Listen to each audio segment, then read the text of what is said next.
No dia 25 de maio é comemorado o Dia Nacional da Adoção, um tema muito sensível e que traz importantes reflexões. E esse é o assunto da TV OAB de hoje. Conosco aqui hoje para falar de adoção, um tema tão interessante que também gera muitas dúvidas, né? Karine Zaranza, presidente da Associação Acalanto. Bem-vinda. Obrigada.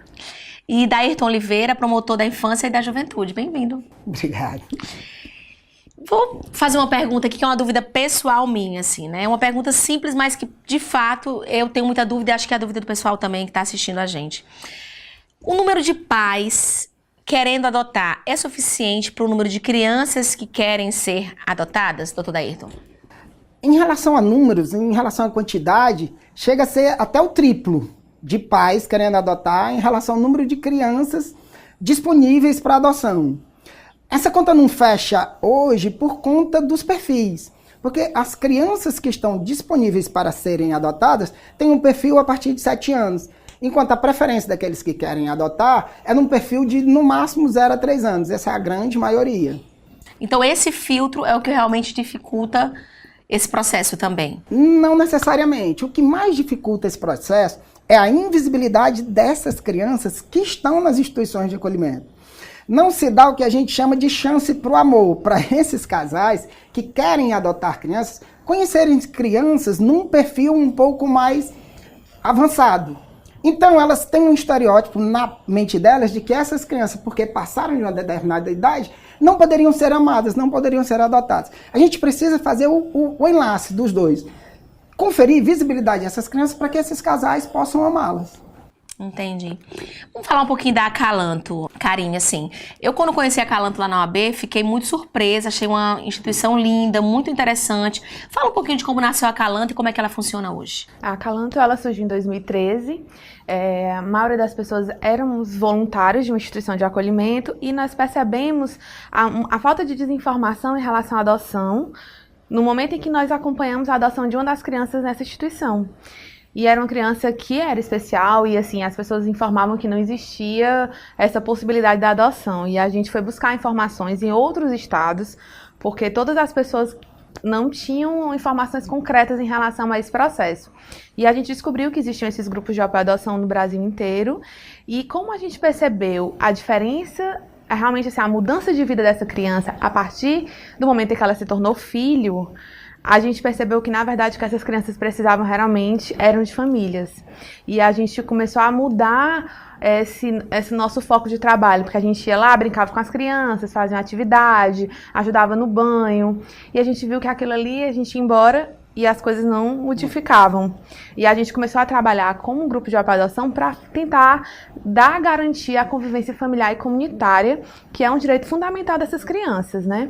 E hoje a gente funciona em algumas linhas. A gente faz um trabalho de conscientização, de informação. A gente tem o bate-papo adotivo, que é focado para pretendentes e pais adotivos. A gente recebe famílias para tentar trabalhar, justamente como o Dr. Dairton falou, dessa questão de invisibilidade. A gente tenta mostrar que a adoção tardia, a adoção de irmãos, a adoção de crianças com algum tipo de deficiência, ela é possível, né? É possível se tornar filho, é possível se tornar pai. E aí, a partir daí, a gente consegue ampliar perfis. A gente trabalha com eventos, trabalha com a comunicação, justamente para oferecer essas informações, né, e garantir esses processos de uma forma que a gente chama de uma adoção legal, segura e para sempre.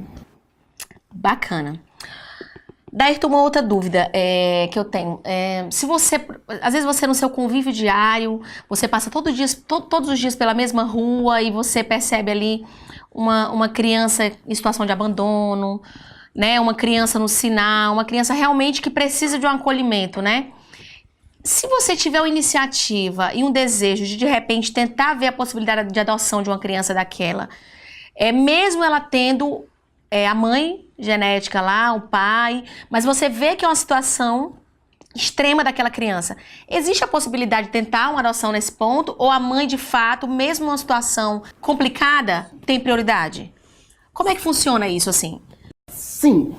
O ECA ele trabalha a partir de vínculos. Os vínculos afetivos já existentes devem ser mantidos.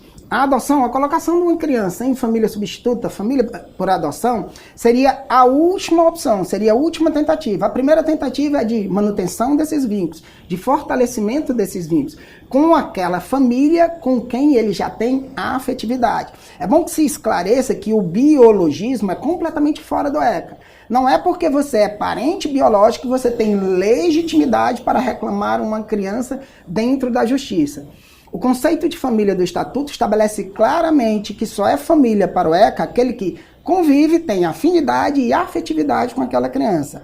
Ou seja, para que isto aconteça, para que essa manutenção de vínculo aconteça, essa pessoa tem que ter este vínculo. Você não pode estar buscando parentes biológicos que não têm contato com a criança, que não têm afinidade, para forçar a ficagem dessa criança dentro daquela família biológica por causa do sangue. O ECA não privilegia sangue, ele privilegia afeto. É comum a gente ver pais, assim, usuários de drogas, mães usuárias de drogas, com crianças muito pequenas, grávidas, né? Muitas vezes grávida. E a gente acabou até se acostumando com essa situação aqui no Brasil, né? A gente olha aquilo ali e parece que já faz parte da paisagem, do cotidiano, é normal. De fato, isso não é. Acredito eu que isso não seja normal. Como é que a lei lê isso? Existe alguma lei que possa, de repente, possibilitar um futuro melhor a essa criança do que aqueles pais que estão ali naquela situação segregada, realmente complicada? Sim, o Estatuto da Criança e do Adolescente, ele prevê principalmente o apoio familiar. Todas essas crianças que estão em situação de rua e essas famílias que estão em situação de vulnerabilidade social são apoiadas pelo Estatuto. O que está faltando são políticas públicas voltadas a este público, que a prioridade absoluta saia do papel e aconteça na realidade. Lá na lei está dizendo que todas essas famílias devem ser apoiadas. E não se encontrando apoio para aquela criança, dentro de um prazo mínimo, onde ela possa ter uma convivência familiar, ela é destituída dessas famílias e colocada em uma família por adoção. Existe, então, um processo de destituição que, por lei, deve ocorrer em 120 dias. Acontece que, por conta da falta de estrutura do próprio sistema, como a gente diz, da falta de prioridade absoluta de todo o sistema, esses processos duram mais tempo do que deviam e muitas crianças perdem sua infância em situação de institucionalização. Cada dia que passa, né, para uma criança como essa. Quais os passos que deve seguir uma pessoa interessada em adotar, Karine? Primeiro, a decisão amadurecida da adoção, né? Isso é muito Isso importante, é muito né, importante. Karine? A gente não tá nesse é passo assim, a né? passo.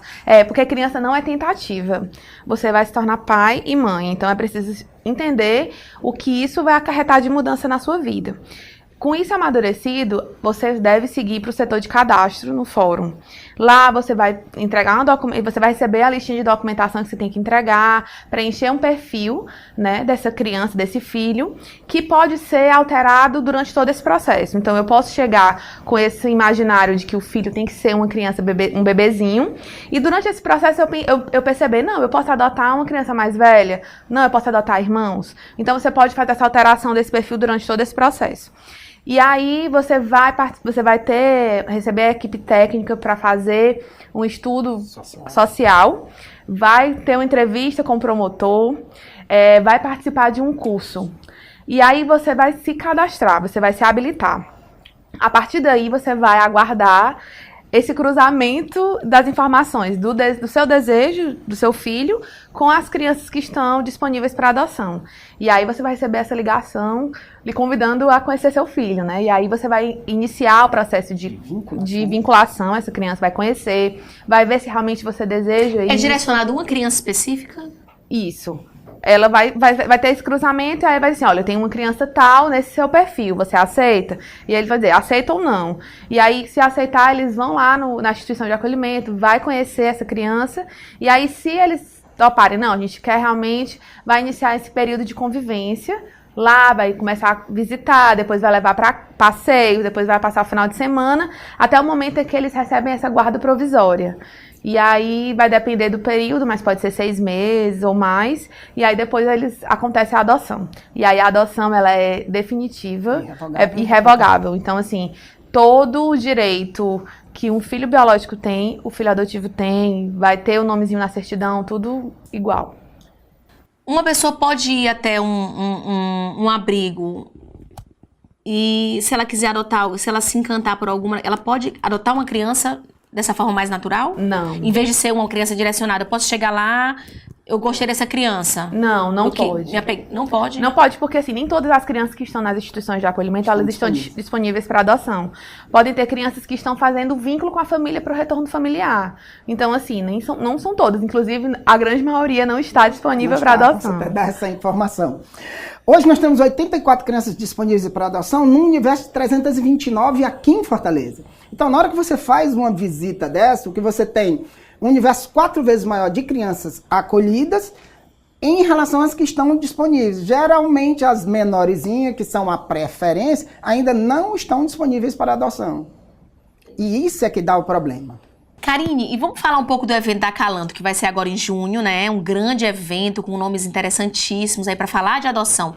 Fala do evento pra gente, convida o pessoal. Pronto, é a 22ª edição do Encontro Nacional dos Grupos de Apoio à Adoção, o ENAPA. Vai acontecer de 15 a 17 de junho, lá no auditório da Assembleia Legislativa, no 6º andar. E a gente vai receber todas as pessoas que trabalham nessa rede de proteção à criança. Então, desde o sistema de justiça, técnicas, famílias adotivas, grupos de apoio à adoção de todo o Brasil. A gente vai estar falando também, não somente sobre adoção, mas também sobre projetos a serem desenvolvidos no acolhimento institucional. Falamos sobre família acolhedora, que é uma tentativa de implantação aqui, que ainda a gente não tem. Falaremos sobre muitas ações que acontecem fora do Brasil e que dão realmente um grande ganho a essa luta pelos direitos das crianças e adolescentes em viver em família. E aí, assim, a gente convida todo mundo, pode pegar mais informações, programação e inscrição no site da Acalanto, no www.acalantofortaleza.com.br. Bacana. Quem quiser participar, entra lá na Acalanto, se inscreve lá mesmo? Se inscreve, a inscrição é feita lá, tem a programação, todas as informações. Tá ótimo, então. Muito obrigada, Karine Zaranza, presidente da Associação Acalanto. Eu que agradeço, Faliana. Já sou fã da associação, viu? Ai, obrigada. E da Ayrton Oliveira, promotor da infância e da juventude. Muito obrigada pela simpatia, pela facilidade na fala, né? Porque o pessoal da área do direito já normalmente chega com palavreado meio difícil, como a gente fala aqui no Ceará, né? Você é muito objetivo. Muito obrigada, doutor. Um abraço, até a próxima. Você, obrigada por ter ficado mais uma vez com a gente aqui na TV OAB, canal OAB CE na TV. Estamos todas as segundas, quartas e sextas com vídeos novos por aqui. Até a próxima. Tchau, tchau.